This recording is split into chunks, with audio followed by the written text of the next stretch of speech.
Good evening, everybody. This is Robin with another edition of Horror Pop After Midnight.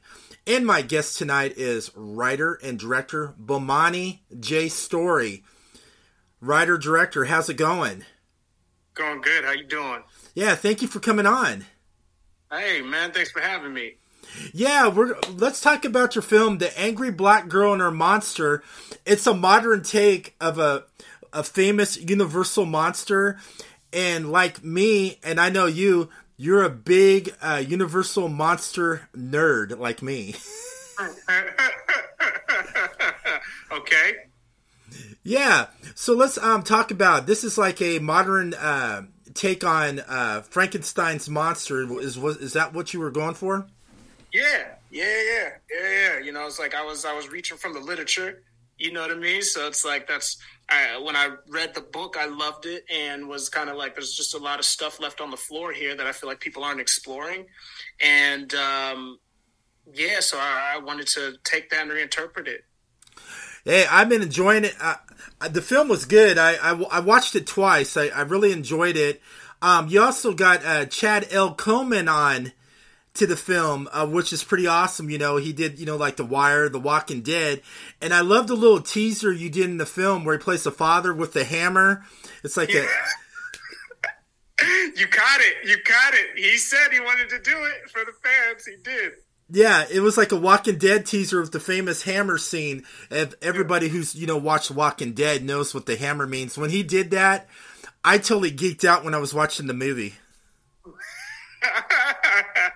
That's awesome. I'm glad you caught it because we were talking about that on set. Yeah, so the story talks about Vicaria. She lost her mom and her brother, so she decides she's obsessed with death and she wants to cure it. Yeah. That's for Vicaria. That's her MO. And that was my way to contextualize, her feelings and how she intellectualizes it. It's also my way to pay homage to The Fountain with, Aronofsky, because that's a line in The Fountain. So it was a perfect marriage for me with that. Yeah, and let's talk about the lab. Where'd you film that at and get all the great stuff, the special effects and everything for the lab? The body parts, the machines. Yeah. I mean, so that was in Charlotte, North Carolina. That's where we filmed. And that was the beautiful work of our production designer, Mark Bankins. He built that lab and and set designed it. And yeah, he did incredible work. Such attention to detail. Sorry, I got tongue tied. It was incredible. And, all the gore and all that stuff was our one, all the gore and stuff was our one woman band. I'm like Christina Cordon. She did a fantastic job in the movie. I couldn't be happier. She was fucking unreal. Not only did she do the monster, but she did all the gore effects too. Especially the scene where the monster was smashing the cop's face in. That was brutal. Spoiler alert, man.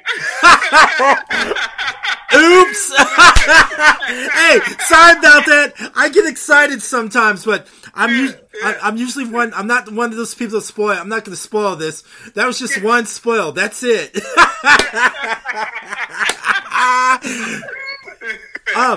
You also had a great cast.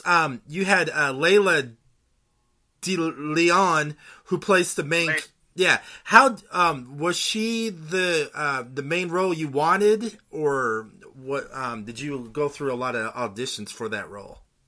I mean, it's so she came in and auditioned, and when she auditioned, it was pretty immediate understanding that she was the one. She was just so.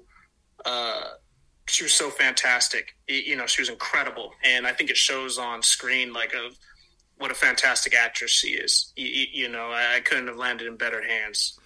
Yeah, and then also what we talked about earlier about Chad L. Coleman. He plays her father in the film, and they have a pretty deep relationship in the film. Because lost the son, the wife, or the mother and stuff, and they had that great on-screen chemistry. It just felt so real. Yeah, no, they were, working with both of them, again, I don't have anything bad to say about it. It was so great. They understood the material.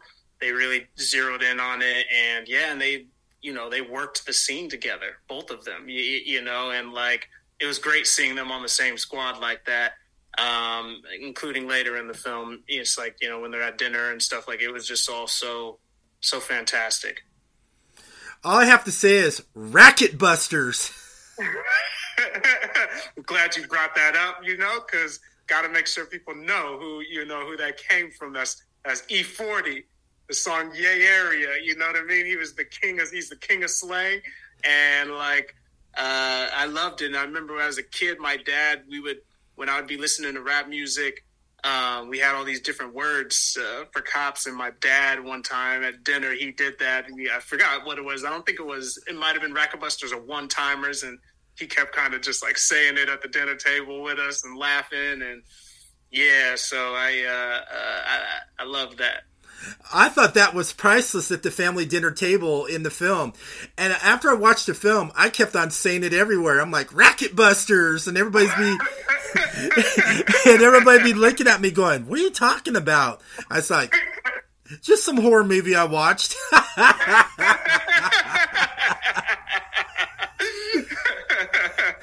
Shout out to E40. That's right. Now, let's talk about another actress in the film. I really liked her portrayal. I mean, she nailed her role. She did a solid performance. Let's talk about Jada, who played the little girl in the film. I mean, she knew how to turn it on and off in certain scenes. It was scary. Yeah, no, Amani was incredible. I keep telling people and joking about it, it's like she's like Marlon Brando. You don't give her directions. She just gets better with each take. That's how it was working with her. And she was just 7 at the time of filming, and it was her first feature, I believe. And yeah, she just really smacked it out of the park. She has such great instincts as an actress. Yeah, in the scene where she was doing the creepy alphabet, that gave me chills. Yo, so she came up with that. That wasn't in the script. Like, her mouthing her saying the alphabet or whatever with him. Like, that was her. She invented that. So it was great. I thought it was great. It gave me chills, man. I was like, I don't want to mess with her if she's in that weird state. Nah, yeah, Monty, she fantastic. I loved working with her. She was great. Yeah, let's also talk about the monster. I love the special effects, everything about the monster, and the actor who played him. He did a pretty good job. He did a convincing, like Frankenstein-like monster, in the hood, breaking loose from the lab, going crazy on everybody and looking for his father. Yeah, no. Adam, he did a fantastic job. He really brought a lot of humanity to the role, and like, I really appreciated that. It's like I loved it, and it's just like every time I think back on it, I just realize how fortunate I was to land on such an incredible cast for the film. Yeah, and there's a certain line Aisha says at the end of the movie, but I'm not going to spoil it. It's a classic line from a Frankenstein, movie. When she said that certain phrase, that popped. That gave me a popped with yes. There's a bunch of little Frankenstein Easter eggs in this movie for the Frankenstein lovers, and the lovers of the literature. It's like I left a couple little Easter eggs in there for you. So if you catch them, I think you'll have a good experience too. Like it'll enrich your experience, I hope.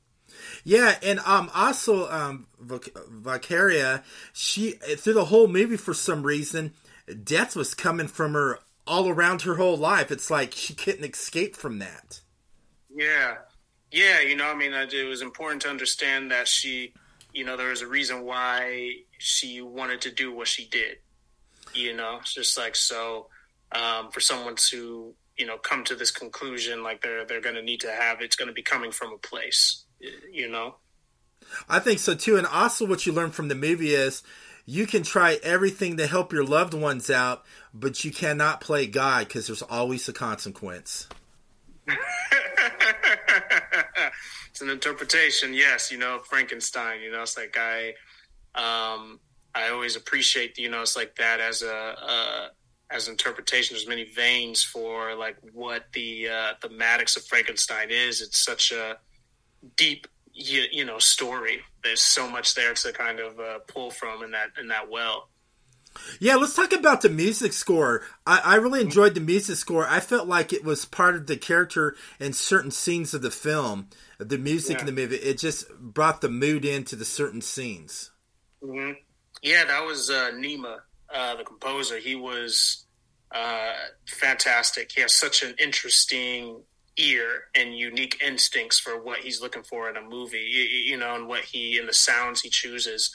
I really appreciate that and love that because, when I was talking to him when I was doing this movie, I didn't want you to be able to, like some movies you can just kind of hear them already before you even see them.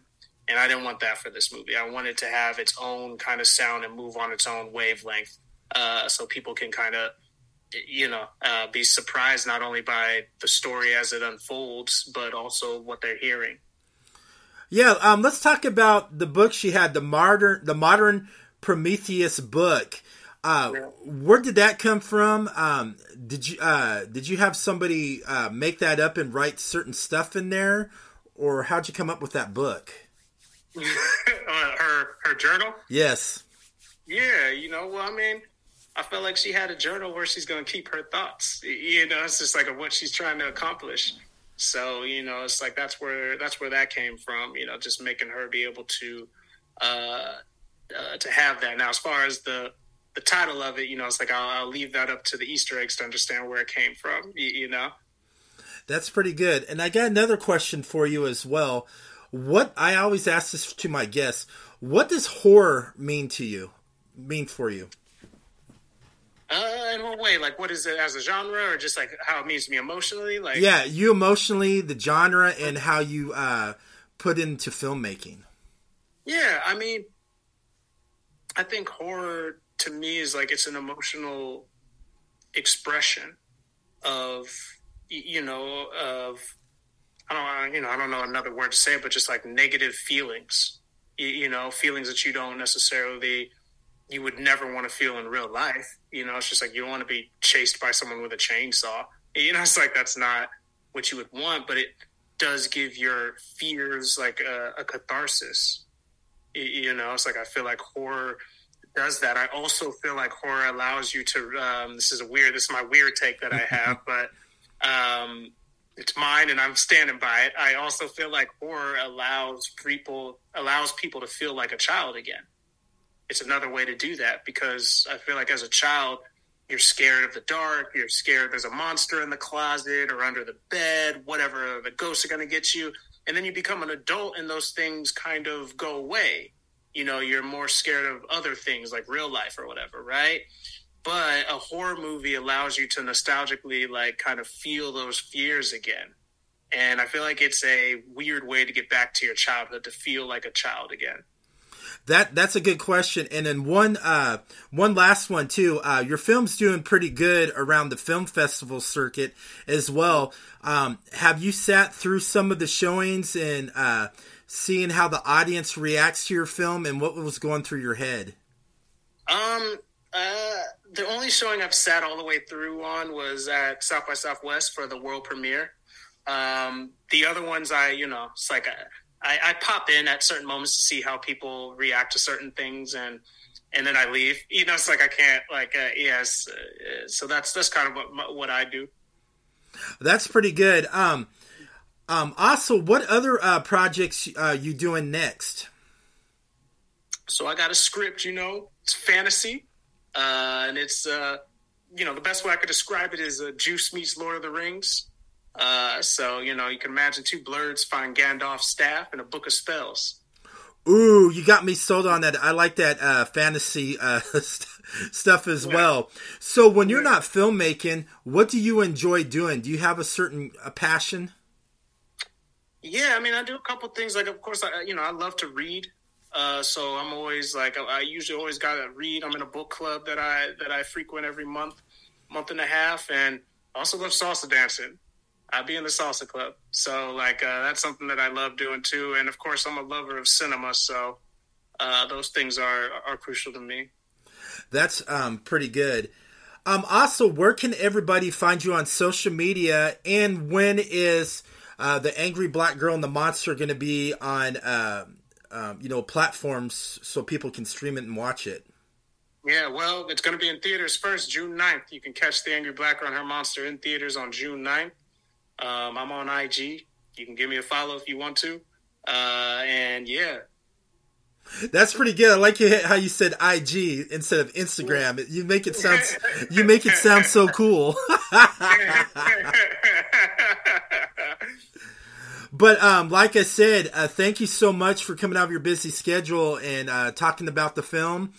And right before we leave, I like the part between Chad Coleman and the monster. That's all I'm going to say. It was brutal, and I love how it ended. That's all I have to say. All right, okay. Make sure you put spoiler alert. Edit that in the beginning of this so people know. I will definitely will, and I'm sorry for spoiler. I don't want to be one that's like, oh, you're that guy. Giving people the heads up. I definitely will. I'm going to put that in there. Definitely will. But thank you so much for coming on and sharing your story. No problem, man. Thank you for having me. All right, thank you. And everybody, thank you for listening to Horror Pop After Midnight.